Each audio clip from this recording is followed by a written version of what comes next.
Today, I want to tell you about a boy who had nothing. No money, no home, sometimes no food. But this boy became one of the most famous people in the world. His name was Charlie Chaplin.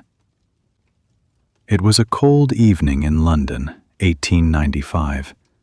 A small boy sat on the street corner. His name was Charlie Chaplin. He was only 6 years old. He was hungry. He was cold. His clothes were old and dirty. Charlie looked at people walking by. They did not look at him. Nobody stopped. Nobody helped. Charlie's life was very hard from the beginning. His father left the family when Charlie was very young. His mother, Hannah, tried to take care of Charlie and his brother Sidney. She was a singer. She sang in small theaters, but she did not earn much money. Sometimes she could not work at all. She became sick. Her voice stopped working.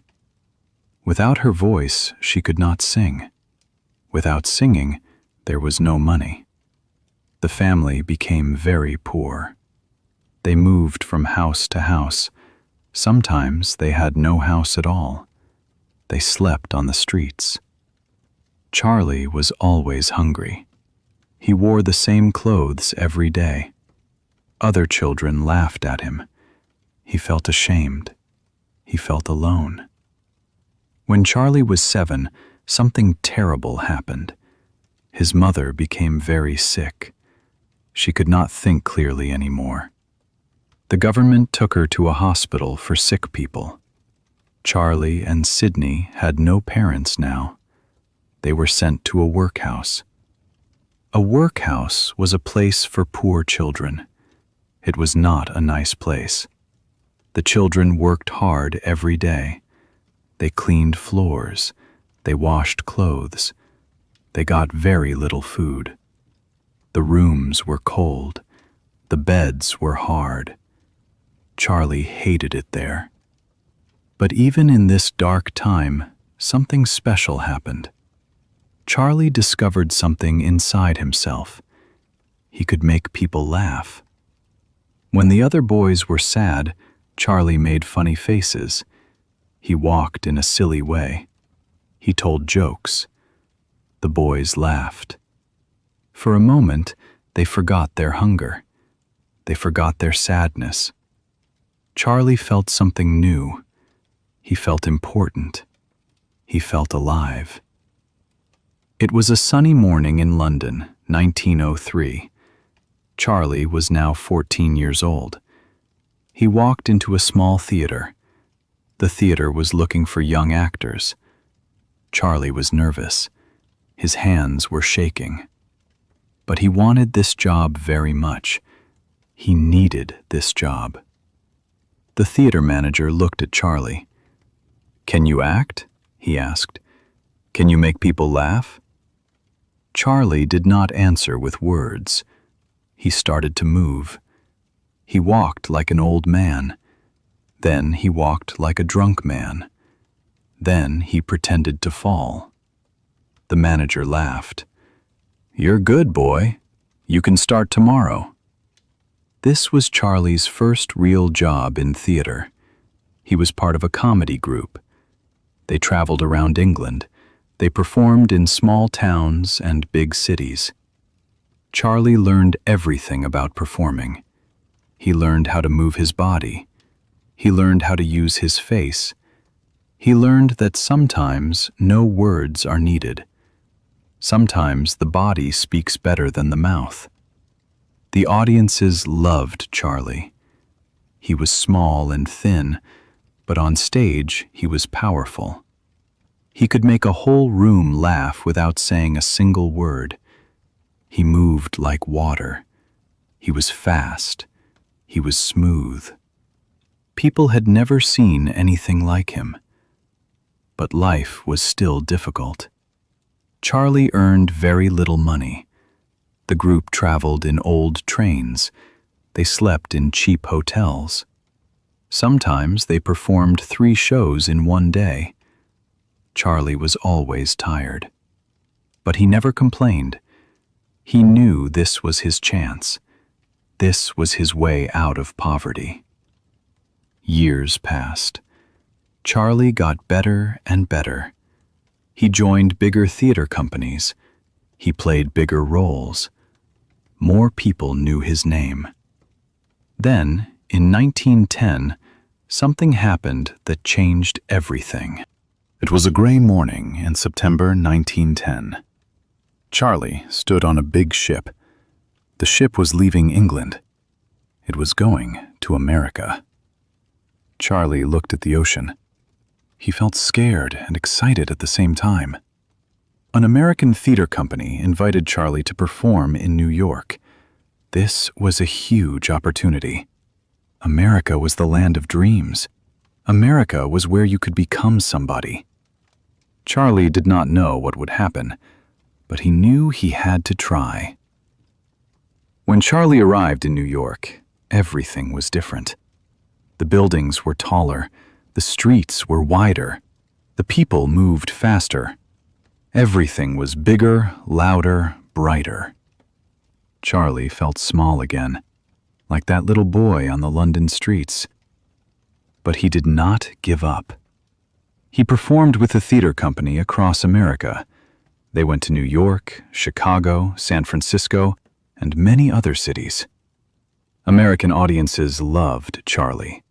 They laughed at his movements. They loved his energy. They loved how he could tell a whole story without words. Then, in 1913, something amazing happened.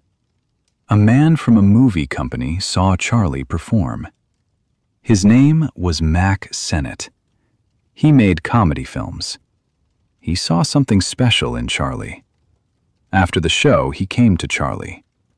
"I make movies," Mack said. "I want you to be in my films. I will pay you $150 every week." Charlie could not believe it. $150 every week.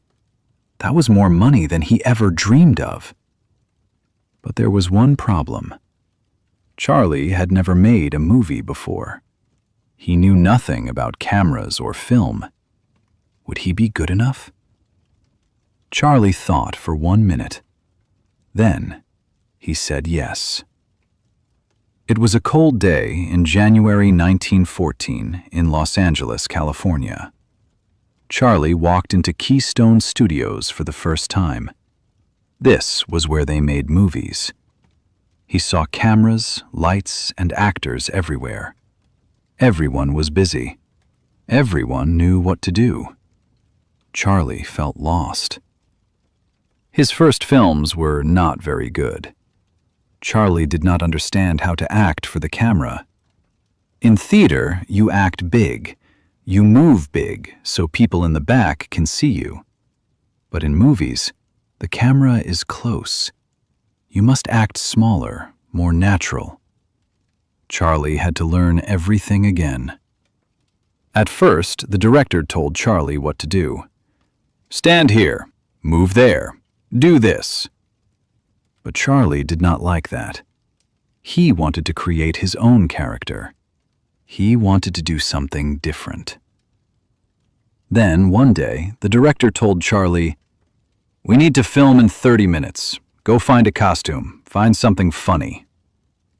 Charlie went to the dressing room. He looked at all the clothes. He picked a small jacket. It was too small for him. He picked big pants. They were too big. He found big shoes. He found a small hat. He found a cane.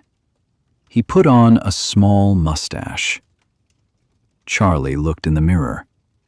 Something magical happened. A new person looked back at him. This person was poor but proud. This person was small but brave. This person was sad but funny. This person had a good heart. Charlie walked onto the set. Everyone stopped and looked. Then they started laughing. The character was perfect. This was the birth of the Tramp. This was the character that would make Charlie Chaplin famous around the world. The Tramp became Charlie's most famous character. In every film, the Tramp was poor. He wore the same old clothes. He had no money. But he always tried to do the right thing. He helped people. He fell in love. He fought against bullies. He made people laugh, but he also made them cry. People everywhere loved the Tramp. They saw themselves in him. Everyone knew what it felt like to be small. Everyone knew what it felt like to struggle. But the Tramp never gave up. He always kept walking, even when life was hard. That gave people hope. It was a warm evening in 1915 in Los Angeles. Charlie sat in his small apartment. He read a letter. The letter was from a big movie studio. They wanted Charlie to make films for them. They offered him $1,250 every week, plus a bonus. Charlie read the number again. $1,250 every week. Just 1 year ago, he was earning $150 a week, and he thought that was amazing. Now this. Charlie signed the contract. He made more films. Each film was better than the last. Charlie learned fast. He was not just an actor anymore. He started to direct his films too. He controlled everything. He chose the stories. He chose the actors. He chose how to film each scene. He was becoming an artist. His films became more popular. People lined up outside theaters to watch them. Children loved him. Adults loved him. Rich people and poor people all laughed at his films. Charlie Chaplin became the most famous movie star in the world. But Charlie wanted more than just laughs. He wanted his films to have meaning. He wanted to touch people's hearts. So he started to add emotion to his comedy. In his films, the Tramp was still funny, but now he was also human. He felt joy. He felt pain. He felt love. He felt loss. In 1921, Charlie made a film called The Kid. It was about the tramp who finds a poor child and takes care of him. The film was funny, but it was also very emotional. People cried when they watched it. It was one of the first films to make people laugh and cry at the same time. The film was a huge success. Charlie was now more than a star. He was a legend. But success brought new problems. It was a bright morning in 1919 in Hollywood, California. Charlie sat at a big table. 3 other men sat with him. Their names were Douglas Fairbanks, Mary Pickford, and D.W. Griffith. They were all famous movie stars and directors. They made an important decision that day. They created their own movie studio. They called it United Artists. This was revolutionary. Before this, big studios controlled everything. They controlled the actors. They controlled the money. They controlled the films. But now, Charlie and his partners were free. They could make any film they wanted. They could take their time. They could spend more money. They could make art, not just entertainment. For Charlie, this was a dream come true. He could finally make the films he always wanted to make. And he did. In 1925, he made The Gold Rush. It took him over a year to make this one film. In the film, the tramp goes to Alaska looking for gold. He faces cold, hunger, and danger. There is one famous scene. The tramp is so hungry that he cooks his shoe and eats it like a delicious meal. People laughed, but they also felt his pain. The film was beautiful. It was funny. It was sad. It was perfect.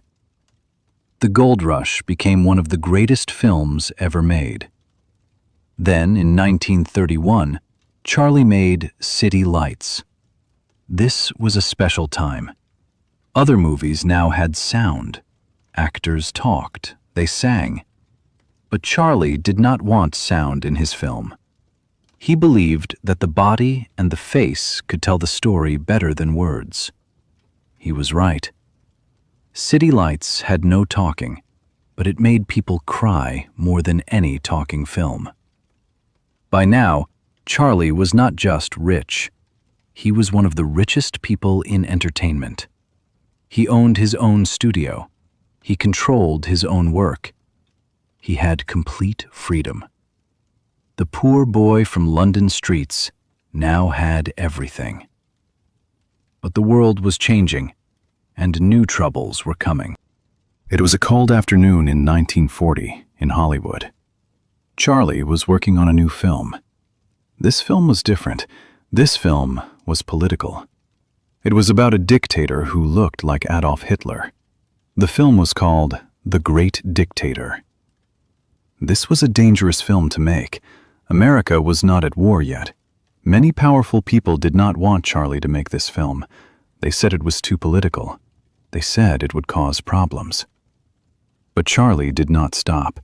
He believed this film was important. In the film, Charlie played two characters. One was a Jewish barber, very similar to the tramp. The other was a cruel dictator. At the end of the film, the barber gives a powerful speech about freedom, kindness, and humanity. When the film came out in 1940, it was a huge success. People loved it. But it also made Charlie many enemies. Some people said Charlie was a communist. They said he was dangerous. They said he was against America. This was the beginning of hard times for Charlie. The U.S. government started watching him. They investigated him. They wanted to find something wrong. The newspapers wrote bad things about him. Some people called him a traitor. In 1952, Charlie left America to visit Europe. While he was away, the American government canceled his visa. They said he could not return to America unless he answered questions about his political beliefs. Charlie was shocked. He lived in America for 40 years. He made his greatest films there. He became famous there. Now they did not want him? Charlie was hurt. He was angry. He decided he would not return. He moved to Switzerland with his family. He said, "I don't need America. America needs me." For 20 years, Charlie could not go back to America. He continued making films in Europe, but it was not the same. He missed Hollywood. He missed his friends. He missed the place where he became Charlie Chaplin. It was a special night in April 1972 in Los Angeles. The Academy Awards ceremony was happening. Something unusual was planned. After 20 years, Charlie Chaplin returned to America. He came to receive a special award for his lifetime work in film. Charlie was now 83 years old. He walked slowly onto the stage. He was small and thin. His hair was white, but his eyes were still bright. When people saw him, they stood up. The whole room stood up. They clapped. They clapped for a long time. Some people cried. Charlie stood there and looked at everyone. He smiled. He said only a few words. "Thank you. Thank you so much." That night was healing.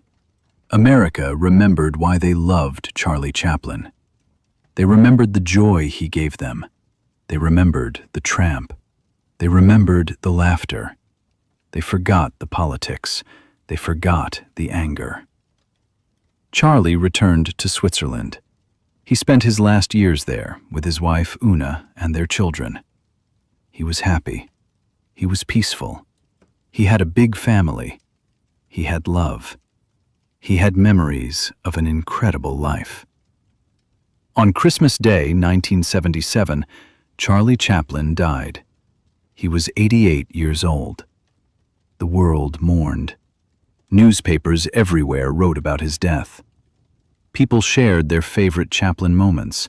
They watched his films again. Charlie Chaplin left behind something precious. He left behind films that still make people laugh and cry. He left behind The Tramp, a character that everyone in the world knows. He left behind proof that one person, even a poor boy from London streets, can change the world. Charlie Chaplin's story teaches us something important. Life can be very hard. You can start with nothing. You can face terrible problems.